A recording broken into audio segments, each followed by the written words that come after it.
Hi, I'm Morgan Hines in the Phocuswire studio, and I'm here with C.A. Clark of Miles Partnership and Marius Nigond of iWander. Welcome. We're so happy to have you.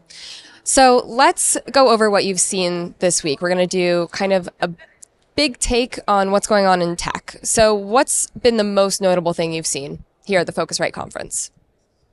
I feel like also from my own lens, right? But every conversation has been about AI. Certainly a lot of the sessions were, but even in the sessions that weren't about that, then turned out to be about that.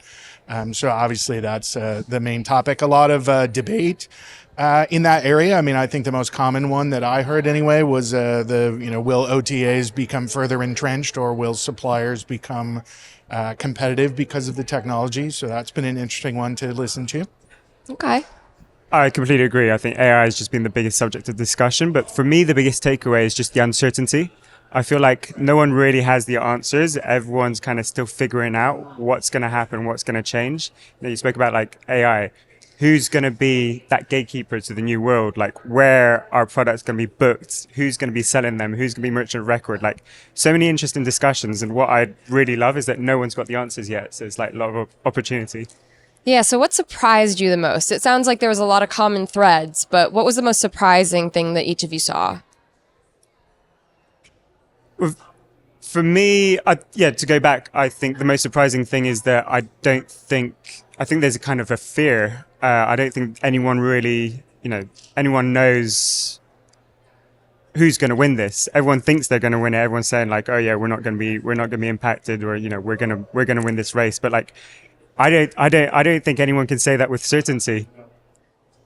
I wouldn't say I'm surprising necessarily, but it is just given the pace of change, right? Like a week is a month is a year when we're talking about this sort of technology. And so I picked up like a really broad, wide set of capabilities, both from talking to participants and even in presenters, right? Like there's things that are sort of myths and misunderstandings that still are pervasive, even though we've been at this for years now. So I think my biggest observation, and it's not just this conference, it's all conferences, is it's really hard to meet people where they are when we're talking about AI. Yeah. Because even though that's what everyone's saying that they're doing. Because they're all over the place. Yeah. And, it's really hard to balance like content that you're delivering a message to someone without really understanding, without even them understanding where they are in that kind of journey, Yeah, so let's dive in a little bit on what you mentioned with the level of uncertainty and the idea that everyone's trying to compete in this space right now.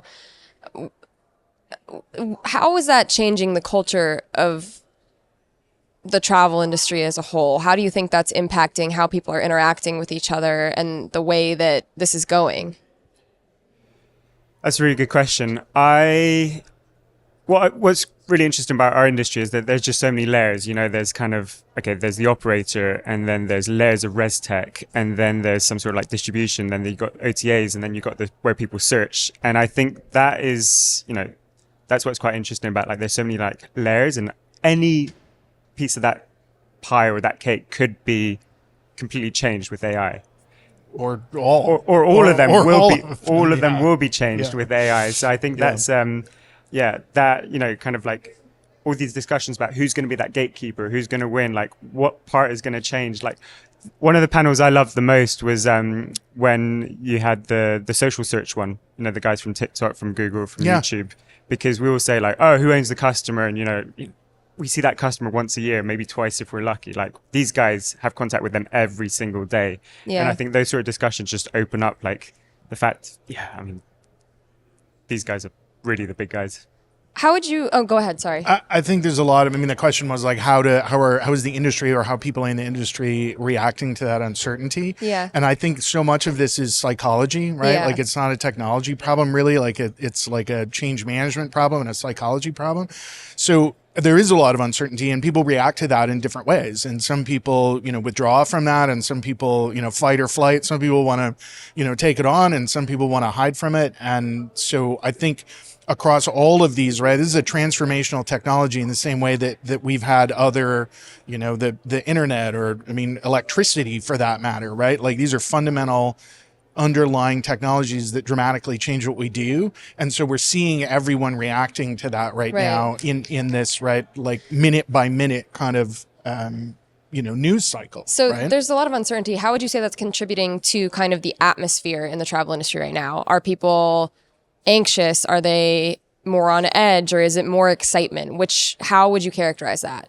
I think from the organizations and the people that I talk to, there is a really high level of positivity and excitement, but I think if you dive deeper, it masks underlying anxieties about our jobs and our roles, and so I think there's this veneer of positivity, and I think that's really good because I feel that way too. Yeah. But I do think if you start to really ask people questions, they behave in ways differently than the way that they talk about those things. That's really interesting. I can agree more. I also say opportunity as well. And speaking to a lot, especially the product guys here at this conference, like the people involved in product, I think there's so much excitement about like, okay, I think now we're actually going to start building the way that people discover, book, like consume all these products from a product point of view. And I think that's very exciting as well. Yeah. So, and thinking about all of this, obviously it's changing everything. So how much of this discussion around AI and the agentic future would you say is hype? And how much is reality?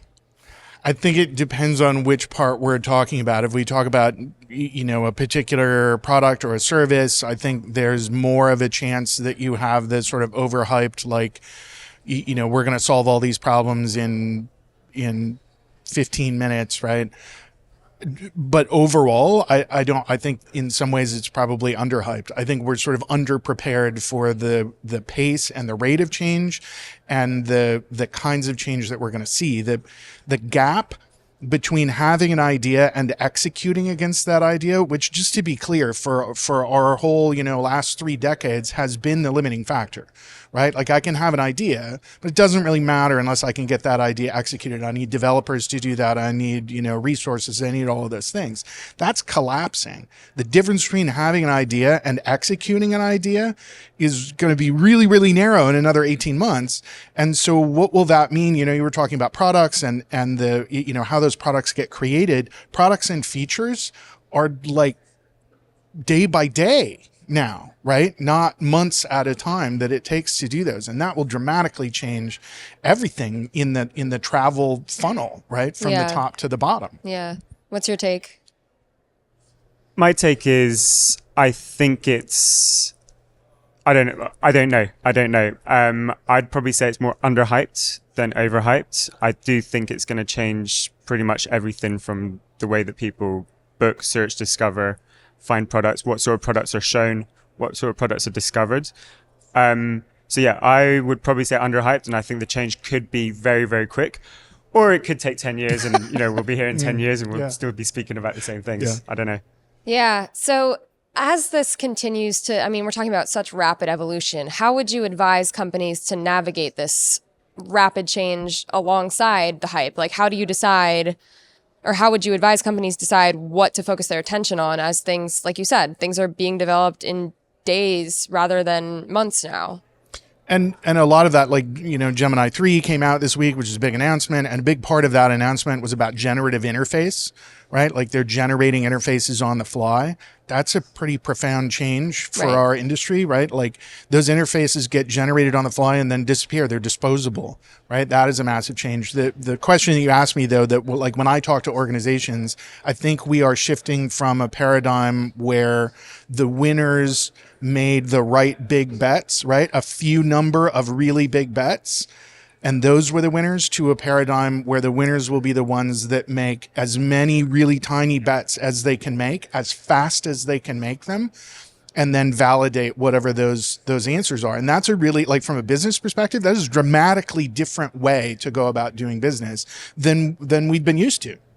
I couldn't agree more. I think it's all about making bets, because you never know where that winning idea or that winning interface is going to come from. And one of the things which stood out the most to me is Rob Ransom from Booking.com basically saying that he's given the Booking group, Booking Holdings, pure autonomy to every single brand, and they don't actually want them like speaking or kind of like sharing ideas on AI, because they want like that kind of innovation to come almost every silo working on something, because you never know like what idea is going to come. It might not seem like the most efficient thing, but in terms of bets and spreading bets, like that's what they're doing. I think it's super smart. Yeah. So that's really interesting because it sounds like risk is the fastest way to reward right now, but there's inherent risk there. So how do you navigate making those choices? I think I agree with you, but I think that risk, the risk is smaller, right? Like we're used to dealing with risk in this way where we say like, okay, well, if we're going to make this big bet and it's going to take us 9 months or 18 months or 2 years to come to market with some sort of product, that's a really huge risk. Yeah. If we're, testing out something this afternoon and it fails, move on to the next who thing tomorrow. cares, right? Like that risk, the way we evaluate risk as businesses is going to have to be very different. And that's almost harder than the technology part of it, right? Is getting organizations to accept that this afternoon's experiment was a failure, and maybe it is for the next 3 weeks. But then the one that wins, takes the place of what would have taken you 2 years or 9 months or whatever before. And if I can add to that as well and putting my startup hat on how you can minimize risk, like for me, it's just working with startups, making lots of little experiments, finding people who are already building in this space, plugging them in, doing little pilots, seeing if it works. If it works, great, double down. If it doesn't, just kind of move on. Like, I think that's kind of what we're here for. We want those partnerships with the travel brands. We want the volume. We want to validate these ideas as well. And I think like we can do that all together. And so based on what you've seen here this week and your own experience, if you were to give me 3 things for companies to focus on in 2026, what would you say? I'll start with 1 anyway. We'll see. Maybe we'll go back and forth. We'll see if we can get to 3. I think for 2026, a lot of the thing that I talk to organizations about is the difference between 10% thinking and 10x thinking. And I think it's fine. I mean, there's a lot of talk with AI about efficiency and productivity and task replacement. And I'm not at all saying that there's anything wrong with that, but replacing 10% of someone's task is neat, but not transformational. Changing what that person can do to 10x what their output is or their contribution is a really massive transformational thing. So I think organizations thinking less on how do I save time and more on how do I do the kinds of things that I never could have imagined before is my number 1 anyway. I think also what we heard a lot this week was about loyalty as well. And I think in an age of AI where things become commoditized, I always believe in the value of a brand, and that will bring you back. So I'd say like focus on delivering value to your customer, giving them more than what they expect. Focus on that engagement per user, like be a part of the trip, be a part of the journey, give them like things which they weren't expecting, give them more engagement. Like, I think that's probably one of the things which I'd focus on. Okay. Yeah, that's really interesting. And if you had to guess, what would the travel industry look like 5 years from now in 2030? I hope that it is even healthier than it is now, and more independents and small players are better represented in that system. I think there's every opportunity that we can do that. I think a lot of the levers that big players in the industry held and steered the industry with will be democratized. And so, I hope it's an even more diverse set of features and products and people than it is today. Completely agree, but I'd also say connected as well. Because right now, I think the travel, like, this is what Phocuswright does so well. Like, we're all under one roof, but you go to any other conference and it's just silos. And, the way which we approach it is silos. It's kind of like, flights, hotels, ancillaries, insurance, whatever. But I think the next big wave is going to be a big connection of all these things and delivering that to the customer. The customer, like when they're in destination, they don't care whether it's an event or an attraction or a tour. Like, they just want something fun to do, like things to do. So I think there'll be a bit more connection, integration of all these things. And do you think AI is the root of that, or how do you see that coming to fruition? 100%, because I think AI then basically allows to consolidate a fragmented and very like global market, and basically like pick out the best things to do, and basically like just be that big recommendation engine, which just wasn't possible before. Yeah. And as we talked about the excitement and anxiety around this kind of cultural transformation that comes with putting almost risk first in business, as if I'm characterizing that correctly, correct me if I'm wrong. How do you think companies can navigate that cultural shift beyond just trying to focus in this hype cycle? How do you navigate that changing mentality? I think that's one of the most complicated things that we have is get like in my own organization and other organizations that I work with. I talk a lot about, I have this really annoying mountain, metaphor that I use, but the part of the problem is it's not easy. It's clear how you get to one of those, like literacy, understanding what the tools are. Yeah, I'm using ChatGPT. I get that a lot, right? Like, no, I use it all the time. But that use is really basic, right? Like it's like Google without the ads is how it ends up being used. And that isn't going to get us where we need to go. So organizationally moving people from there to sort of the other side of that mountain, which is, transformational types of tasks, like what is valuable about the job that I do right now? Why do people buy my service? How do I take that apart, protect the parts that I add to that, and give up the parts that a machine is good at, is a really hard thing for people to do. And as organizations, we have to find the steps in between to walk them across to get to that point. Every organization is going to have to face that. Every one of us in every role will have to face that. And the better that we prepare our staff for that, I think the better will come out the other end of it. I think that's super interesting, because one of the things which struck me this week as well is the Accor co-CEO, who basically said like the most successful digital transformations they've ever done have really pissed people off, and he thinks that he's getting ready for a phase where he's going to piss a lot of people off internally. Kind of goes a little bit to what you said, but I think this pace of change, like things are going to have to change quickly, gonna have to act fast, have to maybe remove some sort of like legacy thinking, legacy structures. It's not going to be easy for everyone. So it might piss people off, but I think bring everyone together. Yeah. I think that's a good one. Yeah. Yeah. And as we wind down here, based on what you saw this week, what does the idea of game on mean to you with the travel industry in mind? Let's change things. Let's take this opportunity. Let's kind of work together. Let's give basically, at the end of the day, a better product for our customers. Just game on. No, I think it's very much tied to those, to that transformation. Like this is it, right? Like this is the threshold where we all have to choose to step across it. And it's time to start doing that, right? As organizations, as individuals, as products, as services, right? Like all of those. This is the point where we have to choose to get into the game, or I hesitate to say, right, what the alternative is. Yeah. All right. Perfect. Well, thank you so much for being here. Thank you so much. Thank you.